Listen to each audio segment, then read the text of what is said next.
우리는 신앙생활을 해나가면서 때로는 우리가 받은 은혜를 잘 깨닫지 못할 때가 많이 있어요. 왜 성경을 보면 성경에서 하나님을 만난 사람들이 많이 나오잖아요. 그런 말들을, 그런 말씀들을 들으면은 우리 마음속에, 이야, 저 사람은 어떻게 저런 은혜를 받았을까? 어떻게 천사가 직접 찾아와 가지고서, 그런 사람이 많잖아요. 예를 들어서 마리아 같은 경우에 연약한 아주 보잘것없는 처녀인데 세상에 하나님이 천사를 그 마리아에게 탁 보내가지고, 마리아야, 하나님의 은혜가 너에게 임했다. 너에게 아들이 있을 것이다. 이러면서 사실 마리아에게는 너무너무 끔찍한 얘기였지만은 하나님께서 그 마리아에게 놀라운 은혜를 주십니다. 그뿐만 아니라 수많은 믿음의 위인들이 다 하나님 앞에 큰 은혜를 받아요. 여러분, 예수님의 12 제자들도 그렇습니다. 그 전에 예약된 사람들도 아니었잖아요. 우리와 똑같이 세상 속에서 힘들게, 힘겹게, 어렵게 살아가는 사람이었는데 어느 날 갑자기 예수라고 하는 젊은 청년이 그들을 향해서 베드로야, 그리고 또 마태야, 요하나, 이러면서 한 사람 한 사람 불러서 주님의 제자로 삼게 되었단 말이죠. 이게 축복이라고 해야 될지 비극이라고 해야 될지 사실은 세상 사람들이 볼 때는 좀 헷갈릴 수도 있습니다. 왜냐하면 주님 앞에 부르심을 받지 않았다면 그들은 아마 오랫동안 자기의 수를 누리면서 오래 살았을 것입니다. 근데 세상에 33세로 이 세상을 떠나는 예수님을 만나가지고 예수님같이 다 한 사람도 빠짐없이 다 순교하며 인생을 마쳤으니까 이게 축복입니까? 아니면 이게 비극입니까? 우리는 알지요. 세상에 이보다도 더 귀한 축복이 없는 것이다. 이렇게 성경 속에서 하나님 앞에 택함을 받은 사람이 있어요. 참 희한해요. 그거 생각해 보면 저도 아침에 그런 마음이 들어요. 하나님, 저도 그런 사람이 되면 좋겠어요. 내가 어떤 모양으로 살든지, 얼마나 오래 살든지, 아니면 내가 요절을 하든지, 어떤 환난과 고난과 시련 속에 살아간다 할지라도, 세상 사람들은 모른다 할지라도 하나님께서 불러주신 사람, 기현아, 내가 너를 통해서 나의 일을 이루기를 원한다. 그 일이 큰 일이든지 작은 일이든지 상관없어요. 그렇죠? 하나님의 일에 큰 일이 있고 작은 일이 어디에 있습니까? 오히려 하나님은 작은 것이 더 소중하다 그러잖아요. 사도 바울도 그렇게 깨닫지 않습니까? 내가 연약할 때, 내가 더 약해질 때, 내가 더 낮아지고 정말 만물의 버러지처럼, 만물의 찌꺼기처럼 아주 보잘것없는 그 모습이 되어질 때 이 사도 바울은 가장 기쁘대요. 그때가 가장 주님의 능력으로 가득 찬 아주 강한 때래요. 참 우리하고는 생각이 많이 달라요. 그것이 바로 바울이 14년 전에 자기 말로 말했죠.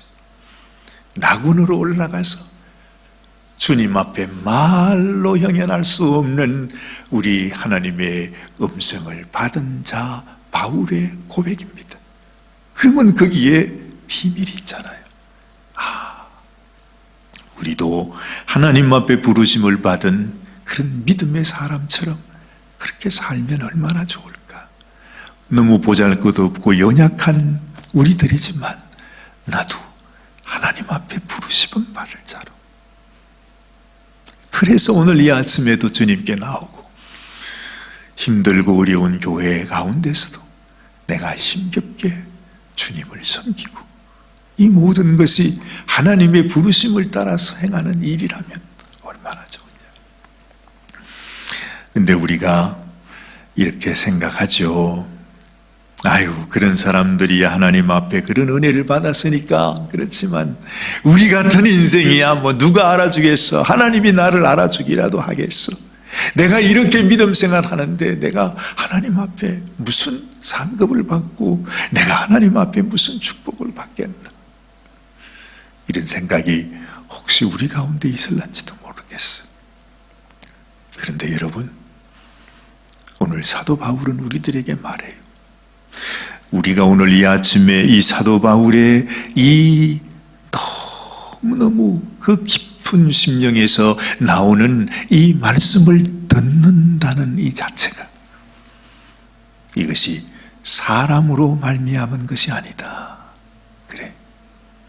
여러분, 오늘 이 아침에 우리가 하나님 앞에 나와 기도하는 이것이 사람으로 인하여 된 것이 아니다. 하나님께서 지금 우리들로 하여금 하나님이 불러주시고 하나님이 우리를 믿음의 자리로 서게 해주시고, 여러분, 우리가 지금 그 믿음의 길을 가고 있는 주인공이란 말입니다. 우리가 하나님의 그 성도예요. 바울은 우리들에게 이렇게 고백하지 않아요. 얼마나 그 마음이 바울 속에 아주 감격으로 확신으로 넘쳤던지, 사람들에게서 난 것도 아니요 사람으로 말미암은 것도 아니요 오직 예수 그리스도와 및 죽은 자 가운데서 그리스도를 살리신 하나님 아버지로 말미암아 사도된 바울은 그래요. 바울은 알았어요. 바울이 직접 예수님을 만난 적도 없었고 본 적도 없었지만은 하나님이 나를 부르셨다고 하는, 내가 하나님의 부르심을 받고 이 길을 걸어간다고 하는 확신이 있었다는 것이죠.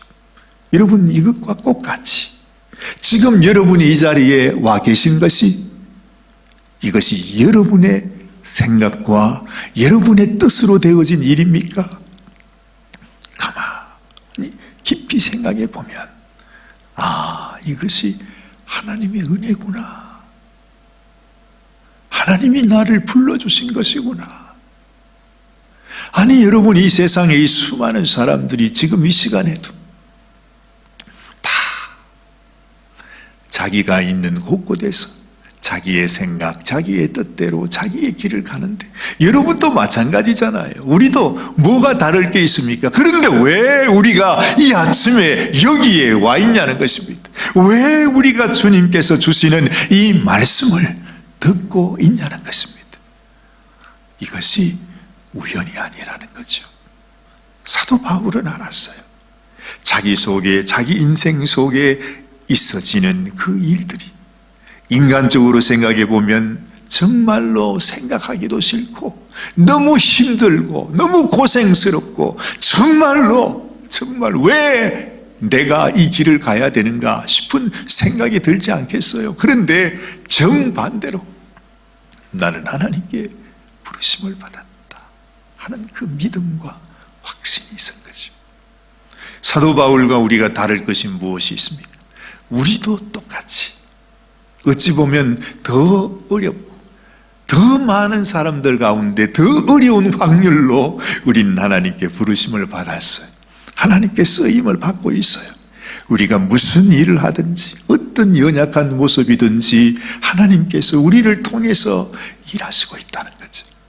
그런데 우리가 그걸 모르고 그냥 살면 얼마나 안타까운 일이겠어요. 이 아침에도 하나님 앞에, 하나님 감사합니다.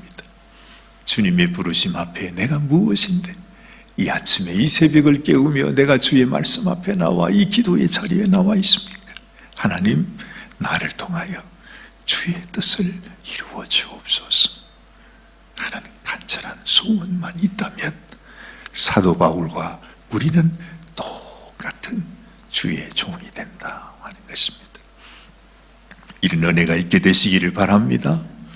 정말 여러분, 우리 마음속에 이것을 회복할 수 있어야 합니다.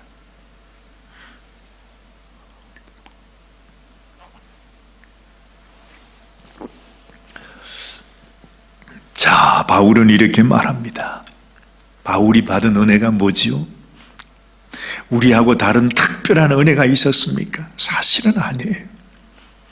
바울이 이렇게 감격해하고 이렇게 자기 삶을 주님 앞에 드릴 수밖에 없는 이런 마음으로 살게 된 이유는 한 가지예요.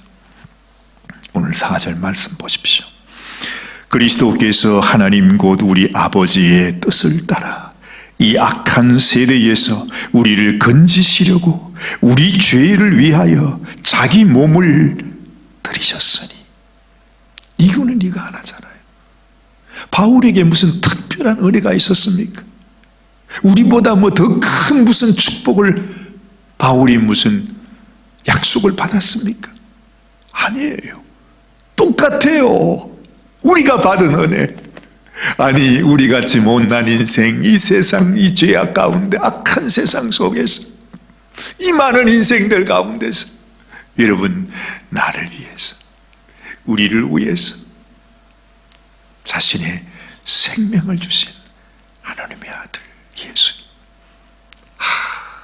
이 은혜가 얼마나 큰지. 똑같은 은혜인데 말입니다. 그렇죠? 똑같은 은혜인데 왜 바울은 이렇게 그것 때문에 감격해하고, 왜 우리는 이 시대를 사는 우리 성도들은 그런가 긴가 민가, 예수가 나를 위해 죽었다고, 아이고 오늘도 무슨 그런 얘기를 하는데, 근데 그게 전혀 마음에 감동도 안 되고 기쁨도 안 되고 무슨 마음에 생각이 없는 거예요. 이것이 차이입니다.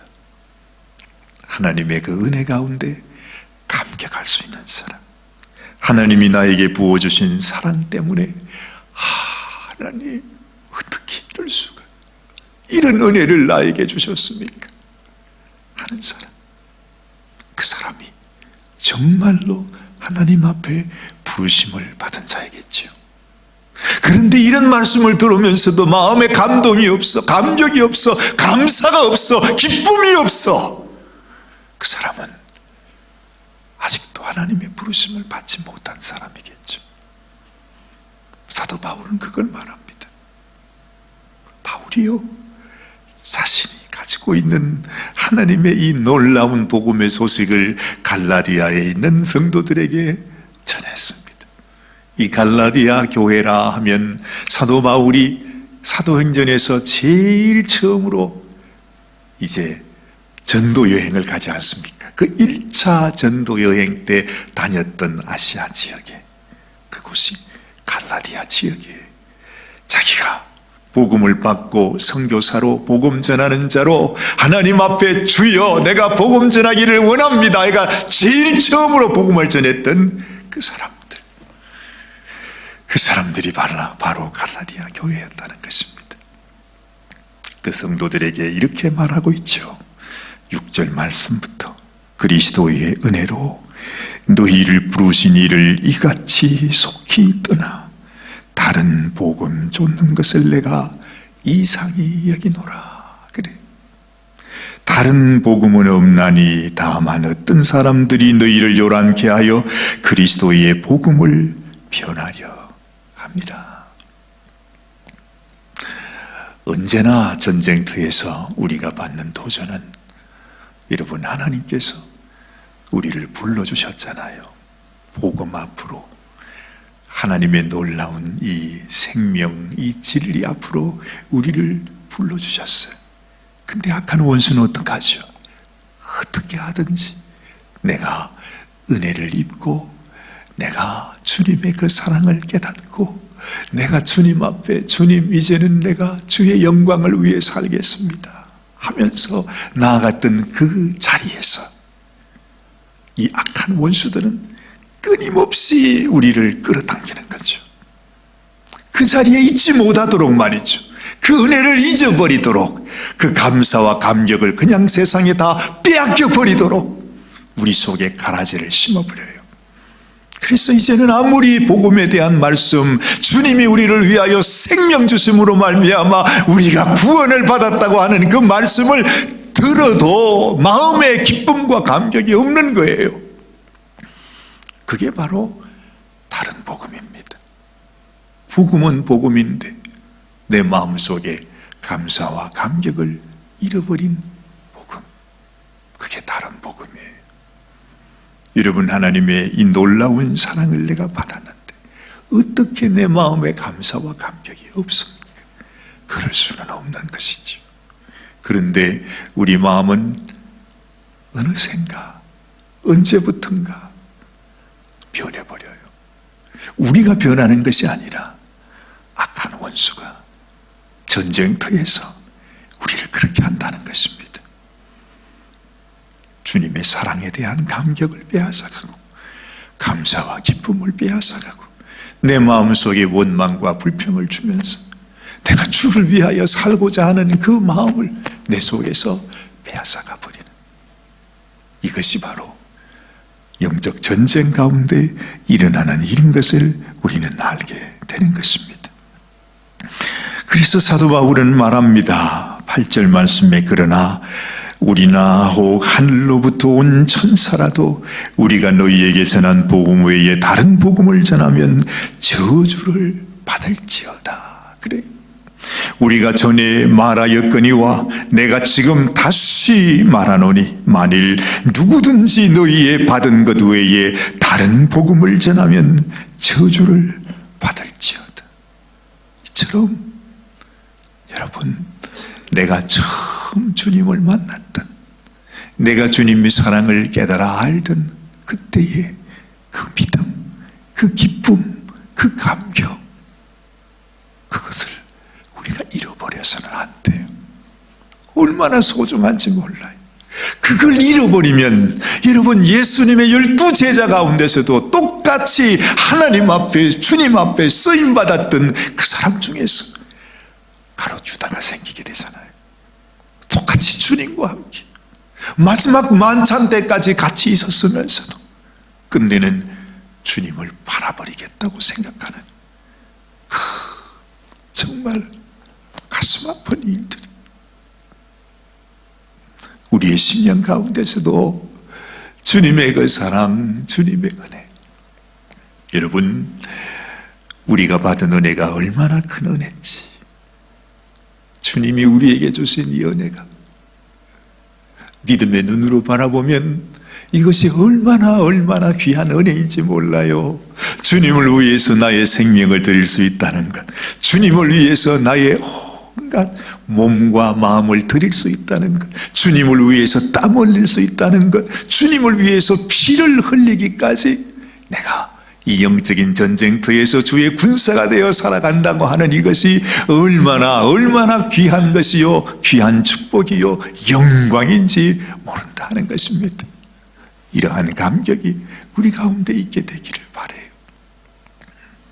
우리의 있는 자리에서 여러분, 주님이 우리에게 이리 오너라, 주님이 우리에게 네가 이것을 하거라, 이것을 순종하거라, 이 일을 하거라 하신 주님이 주신 그 사명 앞에서 내가 그 사명을 받고 그 사명을 따라 순종하는 것이 얼마나 소중한지 몰라요. 믿음의 싸움을 싸우는 성도들에게 하나님께서 역시 이 바울이 우리에게 부탁하는 말씀 중에 아주 마음에 간절한 마음으로 우리에게 부탁하는 말씀이 있죠. 여러분, 조금 뒤에 히브리서 10장을 한번 찾아보세요. 히브리서 10장 35절 말씀부터 바울이 우리에게 주시는 우리 성도들을 향한 당부의 말씀 한번 기억하면서 같이 읽어보면 좋겠습니다. 35절, 히브리서 10장입니다. 35절, 그러므로 너희 담대함을 버리지 말라. 이것이 큰 상을 얻느니라. 너희에게 인내가 필요함은 너희가 하나님의 뜻을 행한 후에 약속을 받기 위함이라. 잠시 잠깐 후면 오실 이가 오시리니 지체하지 아니하시리라. 오직 나의 의인은 믿음으로 말미암아 살리라. 또한 뒤로 물러가면 내 마음이 저를 기뻐하지 아니하리라 하셨나니라. 우리는 뒤로 물러가 침륜에 빠질 자가 아니요 오직 영혼을 구원함에 이르는 믿음을 가진 자니라 말씀하십니다. 뒤로 물러가는 자가 되어서는 안 돼요. 주님이 우리를 가라고 하신 그곳, 주님이 보내어주신 그곳에서 이제는 주님을 바라보면서 나의 인생, 나의 생명을 주를 위해 바쳐드리고 주님 맡겨주신 이 사명을 감당하는 당신의 종이 되기를 원합니다. 나도 사도 바울처럼 이 믿음과 이 감사와 감격을 가지고 주를 위하여 생명을 바치는 그런 인생이 되기를 원합니다. 나는 물러가기 원치 않습니다. 끊임없이 마귀는 우리에게 말합니다. 우리에게 낙심을 줍니다.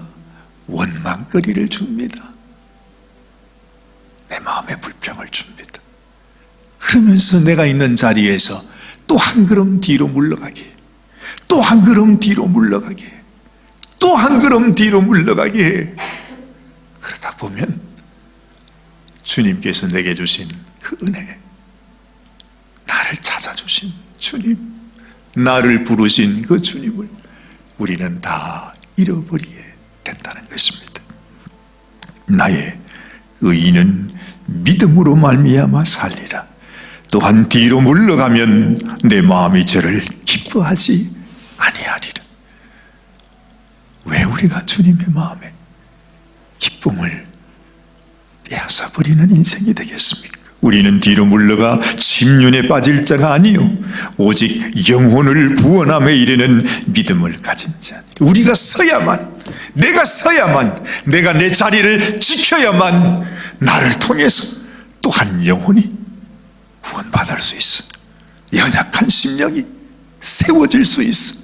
하나님께서 우리를 통해서 주님이 이루시고자 하시는 그 놀라운 일들을 주님이 이루어 가실 수가 있는 것입니다. 내가 무너지면, 내가 지금까지 그 오랜 세월 동안을 지켜왔던 내 믿음이, 그 믿음의 뚝이 무너져 버리면 나를 보고 따라오는 나의 모든 연약한 우리 믿음의 자녀들도, 믿음의 성도들도 다 같이 무너져 버리기 때문입니다. 절대로 뒤로 물러가지 말라. 침륜에 빠지지 말라. 뒤로 물러가는 자가 되어서는 안 된다. 영혼을 구원함에 이르는 믿음을 가진 자가 되라. 거짓 복음을 따라가는 자가 아니라 정말 참 복음, 바울이 우리들에게 전해주신 그 복음으로 우리도 바울처럼 귀하게 쓰임받는 영광스러운 성도로 살아가시게 되기를 주님의 이름으로 축원합니다. 기도하십시다. 하나님, 역사적인 순간입니다. 내가 하나님 앞에 부르심을 받은 자, 택정함을 받은 자, 하나님을 기쁘시게 하는 자가 될 것인지, 아니면 우리가 주님 앞에 있으면서도 하나님을 떠나버리고 하나님의 부르심에 응답하지 못하고 뒤로 물러가 침륜에 빠져버리는 그런 인생이 될 것인지, 하나님 오늘 이 아침에도 우리의 심령 속에 주님, 우리가 참 복음, 우리 주님께서, 사도 바울께서, 성령 하나님께서 우리들에게 전해주신 이 복음, 그 복음을 위하여 살아가는 인생이 되게 하여 주옵소서. 주님, 이 시대에 악한 원수들이 뿌려주는 이 거짓된 복음, 주님, 정말 이것을 따라 우리의 믿음을 버리는 어리석은 인생이 되지 않도록 하나님 우리를 강하게 붙잡아 주시옵소서. 어느새 한 주간이 지나가고 토요일 아침입니다. 하나님, 우리의 마음이 주님의 말씀으로 담대함으로 복음 안에 든든히 서서 아버지, 우리가 믿음의 싸움을 싸워나가고 하나님이 주신 이 복음으로 영혼들을 구원하는 귀한 믿음의 군사가 되게 하여 주시옵소서.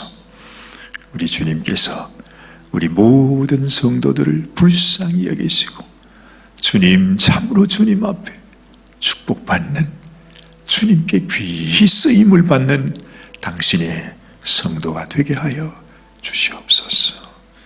우리 주님 예수님의 귀하신 이름 받들어 간절히 기도드리옵나이다. 아멘, 아멘.